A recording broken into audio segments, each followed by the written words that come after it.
I am welcoming back a guest who previously joined me on a mental health break, and today she's going to share her writing journey. And there's a lot that I am interested in, so I can't wait to learn what happened behind the scenes, her tips for success, and so much more. So, to all my writers, readers, and everyone in between, welcome back.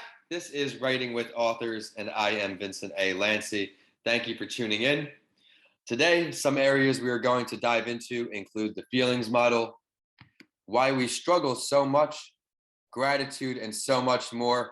We're going to learn about her book, A Roadmap for Self-Acceptance, with author Jane Tornatore. She's joined me on a mental health break, so be sure to scroll down in this episode description to catch that show. But this week's guest learned early on that if she didn't accept herself for who she was, she would quickly get lost in being there for everyone else. She knew she needed something different, and you're going to learn all about her story in just a few moments. But fast forward to today, she's a psychotherapist, speaker, and author who dedicates her life to helping people love themselves and obtain self-compassion. She has created strategies to help people lower their anxiety, trust themselves, and shift habits they have been trying to change for years. Jane, I'm excited for this show. Thank you for joining me on another show. Thank you, Vincent. I'm delighted to connect with you again. Yeah, we had such a great time, our first time chatting, a lot of value added on the mental health side. And this book will do a little bit of that as well. But before we dive into all that, can you please introduce yourself to everyone who's viewing on today? Yeah, I'm a person who started out on the East Coast, spent half my life in the Midwest, and now I'm on the West Coast in Seattle. And so it's a little bit of my geographic journey. And really what I've done is gone from structured work, academia, working for other people, to working through all the blocks so I can now work for myself and trust my own inner knowing versus needing, or what's the word how do I want to say it? Versus doing what other people want me to do, even if it doesn't feel right to me. I agree with that. Even in my last corporate position, I was very honored to have the position I had, but I felt limited in a lot of ways because I was just being assigned a few tasks for even the week when I felt I was capable of just applying myself in many more ways. And then here we are. Now we're on the Writing with Authors podcast series. And I'm excited to supplement that with the entrepreneurship podcast, with the mental health, because there may be some people out there who love to write, love to read, and need some advice. And that's what Jane is going to do here today. She just gave us an introduction, so we're going to switch over to her latest book. Awesome. So the book is Everything is Perfect, Just Not Me, A Roadmap for Self-Acceptance. And I wrote it because I'm a perfectionist, and almost every single one of the clients who come to me are perfectionists. And so what I wanted to do was, my private practice is full, so there are only so many people I can work with a week. But if you write a book, as you well know, you reach many more people. So I put in a lot of the tips that I give every single one of my clients so people can get it for pretty cheap and start to find the things that work for them. And I think it's a nice way to let people know, okay, maybe therapy in person wasn't for you. You tried it and it just wasn't something that worked for you. You tried virtual, it still wasn't something. There's always something for you. And I can't stress that enough. Everyone who listens to a mental health break knows. And we actually talked about this. Our brain is not a one size fits all. What works for some does not work for others. And whether it's exercise, eating healthy, yoga, meditation, creativity, you name it, there may be something for you. And for this show, there are a lot of writers out there who choose that to be their release. But did you always want to write a book, or describe that journey to becoming a published author? Well, I'm here to inspire people. If I can do it, anyone can do it. When I was when I went to college, our yearbook, we could have a kind of a sentence below our senior picture. Right. Mine was, writing is the bane of my life. Because I was an English major and I hated writing papers. I hated it. And so fast forward, I got a master's and a PhD and wrote, tons of articles, and now we're at this book.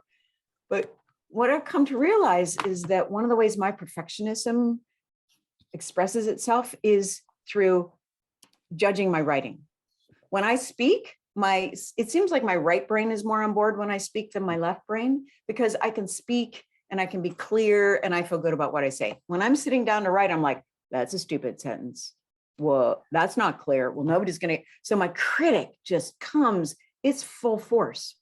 So what I discovered for me is I spoke my book.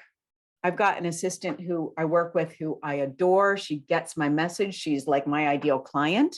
And so I still to this day, when I'm creating content, talk to her and go, let's just talk. And she records it and puts it in paragraph form. And then it's out in the world with so much more ease than me slogging all by myself. That's another great lesson right there. There are many approaches to writing a book. I think one consensus advice I have is just start, because I had a lot of pressure on myself. First chapter, second chapter, third chapter, trying to organize it before it was even on a Word document, not on paper, which I would have enjoyed, but that would have taken a lot more time. But here, just put stuff in a Word document, you copy, paste it, move it around as your book progresses. That's some advice from me. Jane, what's some advice for you, for all of our fellow writers and inspiring writers? Well, kind of what you said earlier, there's no one size fits all. Find the way your brain works easiest. Find the way since I specialize in people who are super critical to themselves, find the way where your critic is the quietest and do it that way. There is no right or wrong way to write a book. That's one thing I love about being an entrepreneur is I get to do things any way I want to, which sometimes I do it horribly, sometimes I do it super well. But it's finding that way that works for you, whether it's speaking to someone. Like I remember Brene Brown said in one of her books, she got a group of friends and she would just get up and talk to them and then go and write. So it's really finding what works for you. For some people, being by themselves or in a coffee shop is what works. Yeah, I mean, for me, I kind of binge write. I guess you could say I'll write the entire day. And Wow. well, you live and learn through burnout as an entrepreneur as well. When I was writing Left for Dead, I had left my corporate finance job, which was the most money I've ever had, to scale back. I was teaching English online, VIP kid, for $10 a class. Then I was doing expo work at a restaurant and doing some labor help just to, put pieces together to write this book. On my off days, I would just write. And that book, I think, is like 40 or 50,000 words. It's my longest book. Wow. Yeah, Left for Dead, everybody out there, that is my first book. It's a story of who I am, a look into the hospital where my mom had a journal of all the ridiculous things I said, went through with a traumatic brain injury and the broken leg. And then it ends over at me delivering my commencement speech and my MBA. A lot of learning lessons in there. And if you really need a book to push yourself forward, going through a lot of adversity, that is certainly the book for you. But Jane, say our audience wants to pick up your book right now. Where can they find you, your book, everything you're working on?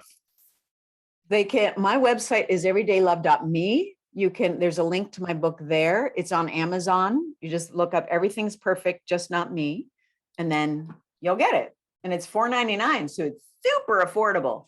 It's a small little book. Yeah, can you hold that up one more time for everybody viewing on today? Yeah, see. All right. Really small. It's just short and fast and easy, which is what I love because I don't have a lot of time. Right to the point. Be sure to hop on her website or Amazon now and give her some support. She wrote a great book. It's here to help you. And of course, all my books are on Amazon as well. I look forward to keeping this series going as we're recording this. I am in New York at my parents' house with the door open because it is not that Florida heat. Yay! 2 episodes away from me releasing this series. By the time this episode's out, of course, they will be released. I like to have a few at a time so I can give one a week for a few weeks. But until next time, Jane, we just talked behind the scenes about her becoming a triple dipper, joining that entrepreneur show, joining me on all 3 shows. Stay on the lookout for that. And of course, scroll down to view her mental health journey. Jane, thanks so much. Thank you so much, Vincent.